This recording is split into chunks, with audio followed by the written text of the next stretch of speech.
You've got about another half an hour to kill. You don't want to rush her or anything. You understand she's making some hard decisions about whether or not it's even worth being your kind of friend. You should probably find one more place to check out before heading back. How do you know what time it is? You're looking at your wrist like you have a watch. Katia, check out the chapel. I'm actually quite curious to know if someone that can set sick fires might be useful odd job-wise at the smithy. Wow, yeah, job opportunity where you would be in direct competition with a piece of flint. Way to find the one way to make fire powers completely useless. Fair point. Yeah, you don't need like sustained fire to smith. The whole point is that you have coals and stuff that sustain it for you. Now we should go and wandering around town a bit, get your bearings on this place. Maybe practice our magic somewhere, I don't know. Just don't want Katia to be late for meeting with Quilly. Quillweave, Quilly, oh that's cute. The guard and the elf. But horribly compressed because MS Paint. It would probably be safest to practice your magic outside of town, and you don't want to stray too far before heading back to Quillweave's. You decide to just poke around the city, have some fun, sightsee, socialize with the locals, hopefully find a job, that kind of stuff. You haven't actually taken much time to get acquainted with your surroundings, at least not that you remember. Since finding the Mages Guild took you into one of the more upscale districts, you wander around there for a bit. It's all very clean and orderly, a lot different than back home. The houses are pretty large and, with a few exceptions, well kept. You do find the stonework a bit drab, though. Though you're not sure you'd call the robe a cure for your lack of confidence, you do feel less ashamed now that you have some proper clothes rather than a borrowed bedsheet. You find it a little easier to keep your chin up and smile at the people you pass. Nobody says anything to you, but a few of your friendly nods are returned, which at least makes you feel accepted. It's a warm and cozy experience you have little experience with. I say seek help in the church. On our way to wherever we go next, let's greet a nice-looking stranger, wish them a good day. Tell them about our new robes, invite them to look at them. Good citizenship, eh? You check inside the chapel for potential friends. You don't really need a potion of cure disease, since, praying at a chapel actually cures diseases because the gods do actually actively help people. In, the Skyrim universe, if you go to a god's shrine and pray, they can easily give you a blessing, and, cure disease is kind of a thing they do. This place isn't very busy right now. It must not be whatever day Cyrodiilians worship on.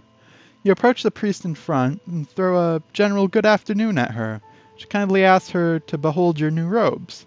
They're very nice robes, she says. You picked her favorite color. Is there anything else she can help you with, or are you just here to pray? I agree that we should tell her we're new and ask more about the gods and stuff, plus ask her what kind of things she can help us with. You could ask her for possible employment opportunities. Maybe she has an errand or two to run. You explain that you're just mostly exploring the city and admit that you don't actually know much about Cyrodiil religion. You just immigrated here 2 days ago and haven't really had time to get your bearings. The priest says that's fine. They get plenty of travelers and immigrants coming through here, and greet them with open arms. She introduces herself as Travaia? I can't do names. And just welcomes you to the Chapel of Dibella. Don't let the name mislead you. People worship any of the 9 here, not just Dibella. You're from Hammerfell, right? That's spot on, you say. She could tell from your accent. It's different from most Khajiit. She's guessing you didn't grow up around many of your own kind. She asks if you were raised in a Yokuda pantheon, or a more expansive Khajiit one. You tell her you were raised with the traditional Khajiit beliefs, but you branched out in later years. You're pretty much unaffiliated at the moment. That's fine, she says. If you're looking for some familiarity to help you get your footing, you'll find most of the Khajiit pantheon is recognized here in Cyrodiil, just under different names. Alkosh, Kanarthi, Mara, and Srendar from Khajiit lore are all an accepted part of the 9 divines. Azora, Hircine, Hermora, Shigarath, Sanjin, Namira, Mafala, and Marons all have some Cyrodiilic followers as well, if Daedra worship is your thing. You explain that you've had some bad experience in the past and don't ever plan on dealing with Daedra again. Ever. You admire her extensive knowledge of Khajiit religion, though, and she says thanks. Okay. I actually don't know much about Skyrim, Cyrodiil religion, so that's kind of a neat up-to-dater for me. Not all Daedra, even though they're like called the Dark Gods, are inherently bad. In fact, there are some that you can find churches for that are widely attended. There are some that are just considered bad and the worship of them is outlawed since like Daedra, like the gods, also have active effects on people that follow them. But there's like one that's actually considered good and is worshipped right alongside the divines. I think it was Namira?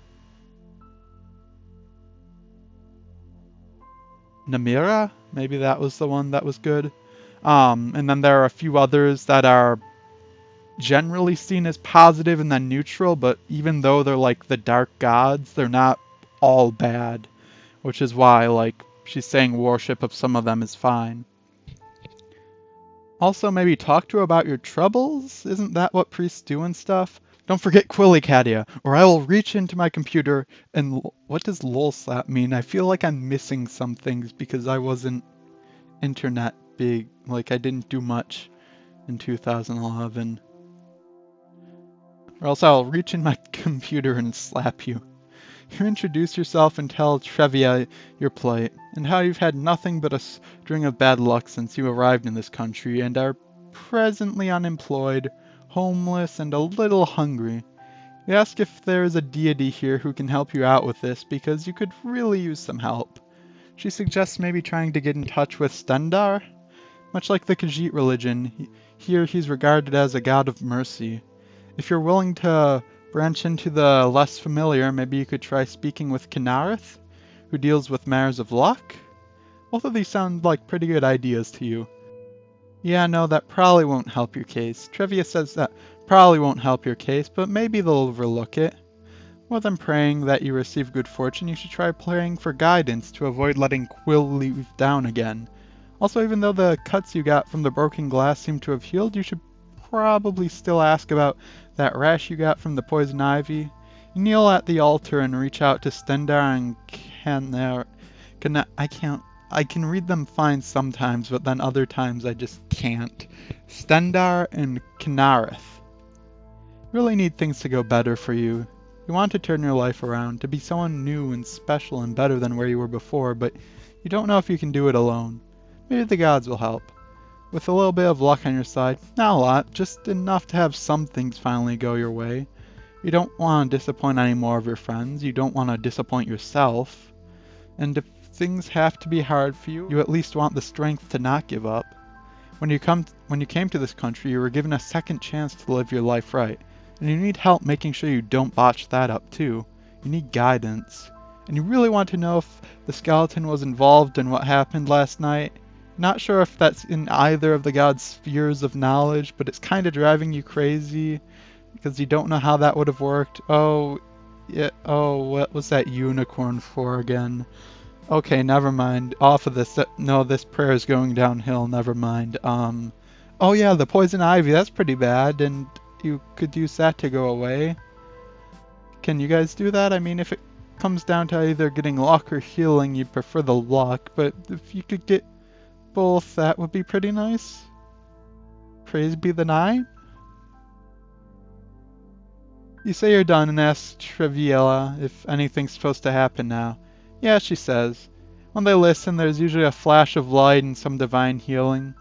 You just kinda got cold-shouldered. Yeah. She attempts to console you. The divine works in mysterious ways, she says. Maybe what's happening right now is part of a bigger plan. Maybe they're making you stronger? She's sure if you keep searching, you'll find something that works out for you. While you're here, she asks, while you're here, you ask her if the chapel has any job openings, or needs any errands ran, and you really need some money and have found almost no opportunities to get it. She tells you that they really have all the duties in the chapel covered. It only takes a couple of people to get this place running, so she can't think of any reason they'd need new workers anytime soon.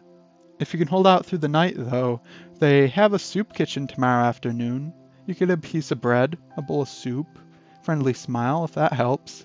You thank her for all her help, but you have to go meet up with a friend and see if you do, in fact, still have a friend.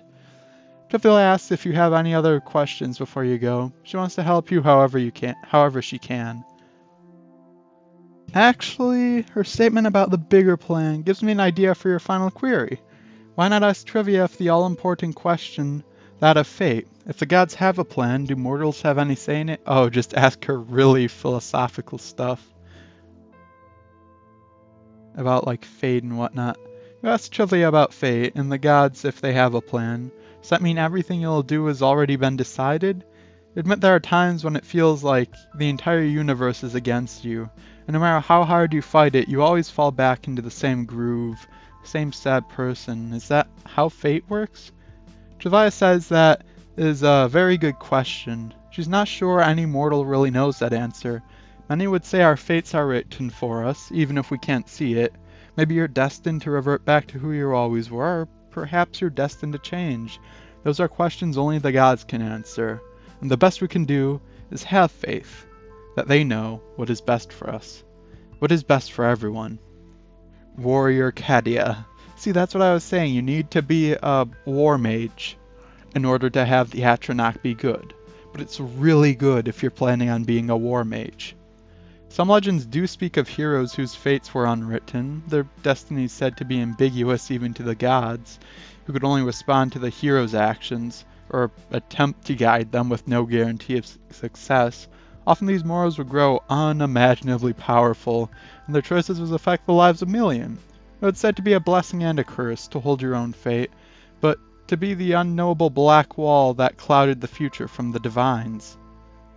I never thought about being a main character that way, because it does give you the quote-unquote chance to control your fate and have a whole bunch of different things happen. And you do end up getting really powerful in the Skyrim games by the end of them. And you do end up changing a lot for the people of whatever area you're in for whichever game you're playing.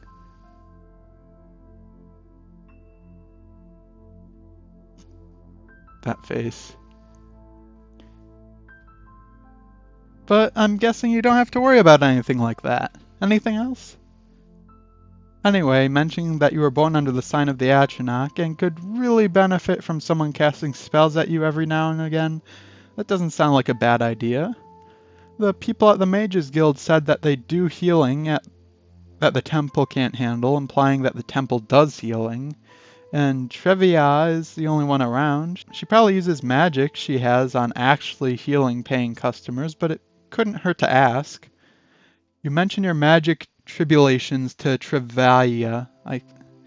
Names. You've recently uncovered some latent pyrokinetic powers and have to wear this amulet to keep them under control, which is a good thing, since you're pretty sure you would have accidentally set this place on fire at least 4 times by now if you had taken it off. You ask her if an amulet of silence could have kept your prayers from working, but she says no. The gods are probably just thankful you kept it on rather than burning down the chapel, which is made of stone, by the way, so that would have been a feat. Yeah, that would have been a feat. You also explained that you want to practice your magicka, but the people at the Mages Guild said you could only regenerate magicka by drinking potions and having spells cast on you. You don't have any money for potions or friends who know magic, so you were wondering if maybe it wasn't too much trouble if she could... She's happy to oblige. You're not sure if you absorbed any of that magicka, but it did heal your cuts and poison ivy. You ask her if it cured your alcoholism as well, but she tells you no. They don't really have a thing for that yet. Regardless, you thank her profusely, both for the healing spell and everything else she's helped you with. You have to leave now, but you hope to see her again soon. She says you're welcome to come back anytime, and not to forget about the kitchen tomorrow. Does she know anything about why the Kvatch Mages Guild has a reputation here? Remember, you have one more question. You've asked Travella if she knows anything about the Kvatch Guild Hall for the Mages Guild. The silence is uncomfortable.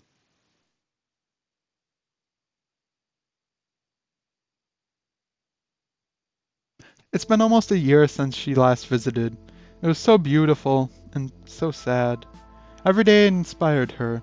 She's never seen so much heart in one place. There aren't words for it. Just, she'd rather not talk about it. You should get to your friend.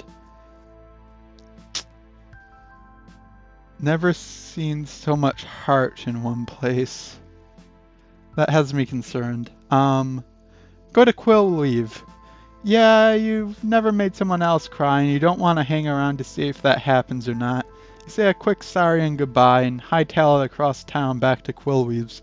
Hopefully you've given her enough time and aren't late. You check your wrist-based timekeeping device, but you healed it away. Oh, is she checking the cuts on her wrist before to see the exact time? Okay. Anyways, I'm gonna leave this off here. My voice is starting to get a bit hoarse and hopefully nothing went wrong with my recording this time. Thank you guys for watching, and I'll see you in the next video. Anyways, see ya!